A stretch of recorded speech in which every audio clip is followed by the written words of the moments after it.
E se eu te dissesse que existe um código, um programa quase invisível que está rodando na sua mente agora mesmo e que determina quem vai ter uma vida de riqueza e quem vai passar a vida inteira lutando contra as contas?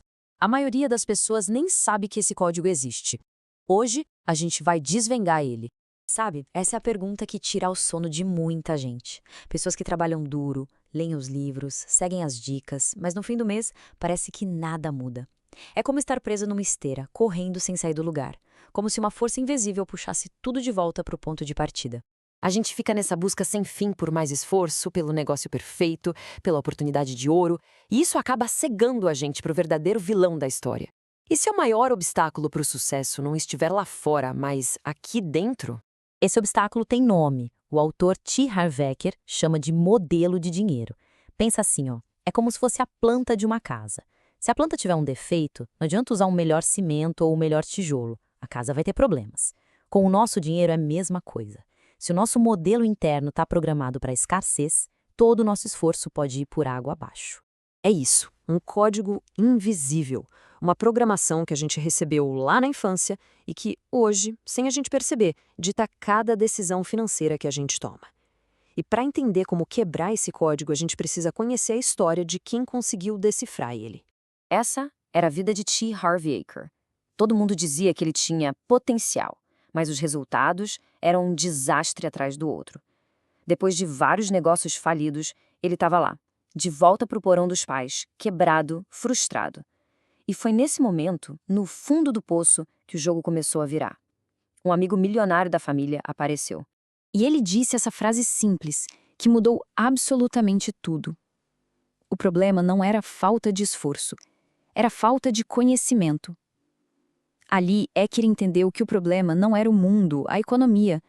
O problema era algo que ele não sabia sobre si mesmo. E foi aqui que tudo mudou. Com essa nova ideia na cabeça, Eker mergulhou de um jeito obsessivo para entender a psicologia dos ricos. Ele não queria saber o que eles faziam, mas sim como eles pensavam.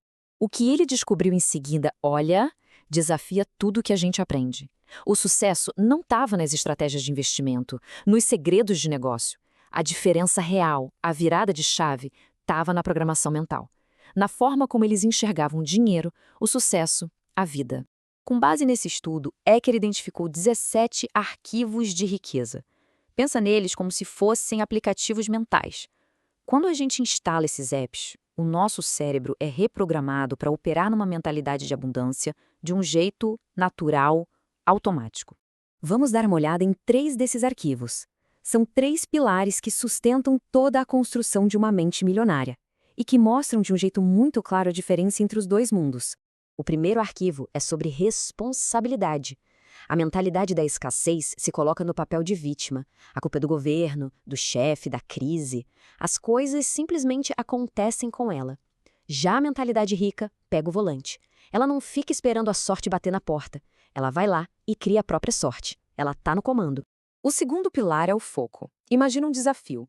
A mente programada para a escassez enxerga um muro, um obstáculo, um motivo para parar. A pergunta é sempre, e se não der certo? Já a mente rica, na mesmíssima situação, vê uma porta, uma chance de crescer. A pergunta dela é, como eu faço isso dar certo? A nossa energia vai para onde o nosso foco está. Simples assim. E o terceiro arquivo, que talvez seja o mais importante de todos, é a humildade para aprender. A mentalidade pobre se fecha na frase mais perigosa que existe. Isso eu já sei. E isso impede qualquer crescimento. A mente milionária sabe que o sucesso é uma jornada de aprendizado sem fim. Ela está sempre aberta, sempre crescendo, porque sabe que o dinheiro dela só cresce na medida em que ela mesma cresce.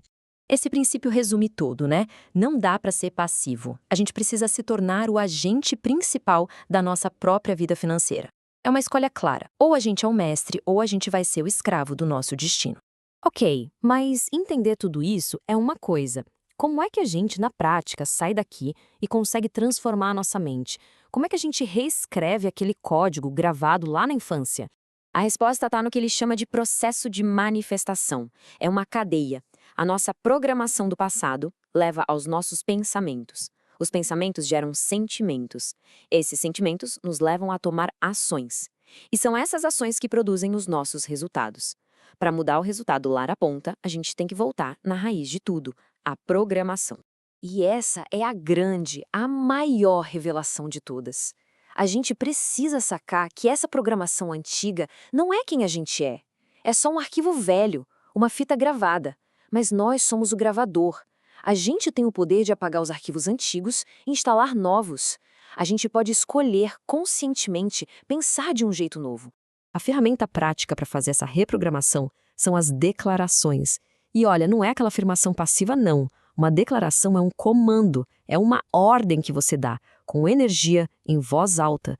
Cada declaração tem uma vibração que vai pouco a pouco recondicionando a mente e instalando esses novos arquivos de riqueza lá no fundo.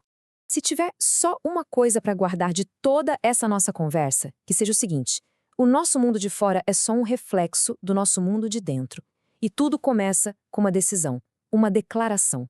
O primeiro passo, o mais prático e poderoso, pode ser simplesmente colocar a mão no peito e declarar, com toda a convicção do mundo: eu tenho uma mente milionária.